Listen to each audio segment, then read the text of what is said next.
What is up, everybody? Dak here, and spring's here, at least in the southern hemisphere. It's my favourite time of year. There's your rhymes for the day, and I'm keen to do some more box work. So here's an update. I've done some more work in the meantime, and as you could possibly see with this thing here, it's now got fiberglass in it. So if you can hear that, this is solid, even with foam behind it, one layer of fiberglass. Yeah, it's really solid. I'm really impressed by this. So this curve is now done. It's kind of half sanded, but to be honest, the fiberglass set's so smooth and flat that it's pretty damn good. But I did go over the rest of the box, like here with fiberglass resin, and I sanded it with 240 grit, and it feels pretty good now. So this piece of the box is actually done. So I'm really happy about that. I've just got to glue it in, but before I do glue it in, I've got some more things to do with that bit. And also the rear chamber. I've done some more work to this. Turns out glue doesn't stick wood to PVC very well. I probably should have sanded it or something before I put this ring in there, so it would have a bit more of a rough surface, textured surface to adhere to.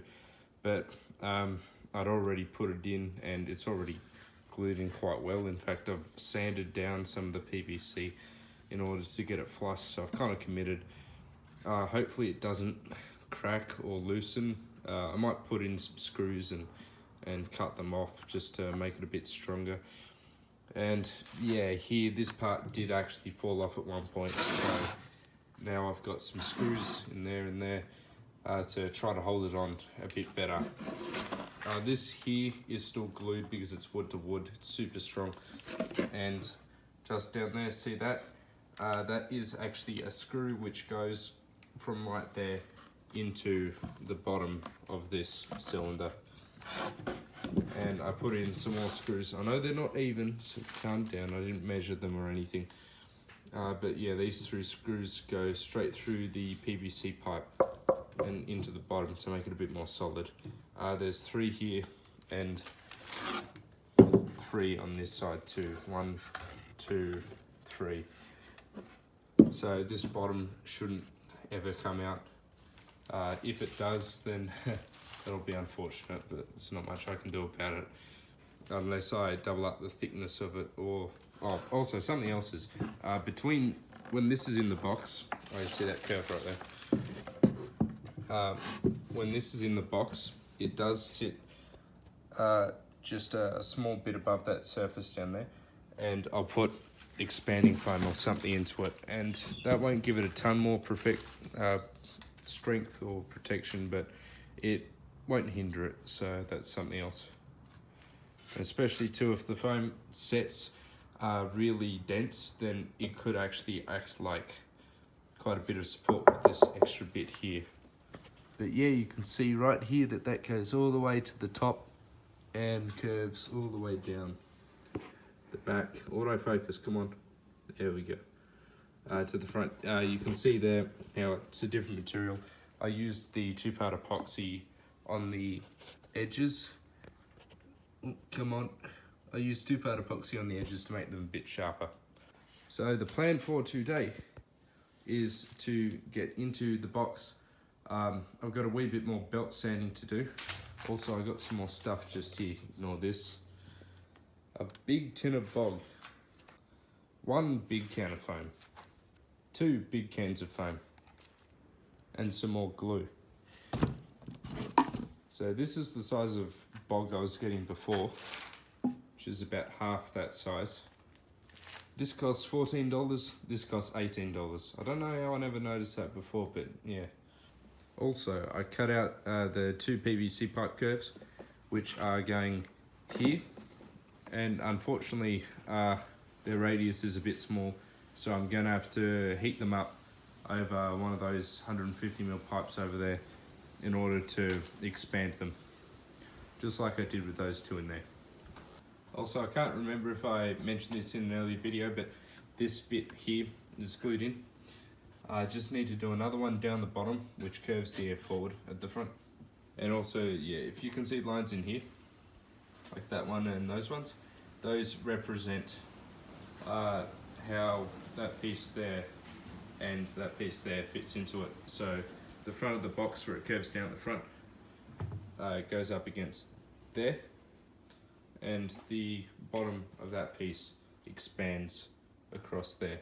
Alright, so I'm going to get some work done and I'll be back. I'm back. It's now been a few days and I've progressed with in here. So as you can see, I've added expanding foam to it, and I've even added a layer of fiberglass to it. And I've also fiberglassed these walls, as you can see there and there. And now this piece here has been glued in, as you can see right there. I've also got some screws in the back and also in the bottom doled in. I've got 8 in total, so this should be quite strong in once the glue's set. Although there are some gaps there, but those gaps don't matter as the curves are going here. Hopefully the glue gets to where it matters. In particular along these edges. This is the first I've seen it since I added it. The glue does foam up as it sets, so hopefully it fills that gap. If not, it's going to be a real pain in the ass to try to get more glue or bog in there. And yeah, as you can see, I've also resined and sanded the bottom of this part here. So yeah, this bit took a while to do because expanding foam, although it says sets in 15 minutes, it takes ages to set. It probably takes more like an hour to set before it can be sanded. And then also adding the bog to it and not quite adding enough hardener, that takes ages to set also.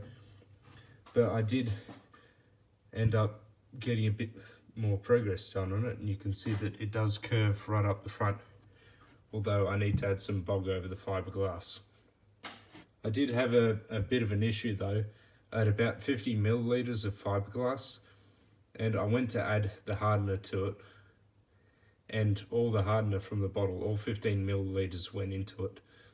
So I had about 10 minutes to get what I needed done, which is the only reason this fiberglass is in here right now, because I finished all these sides, and then because I was out of hardener, I just did what I could there.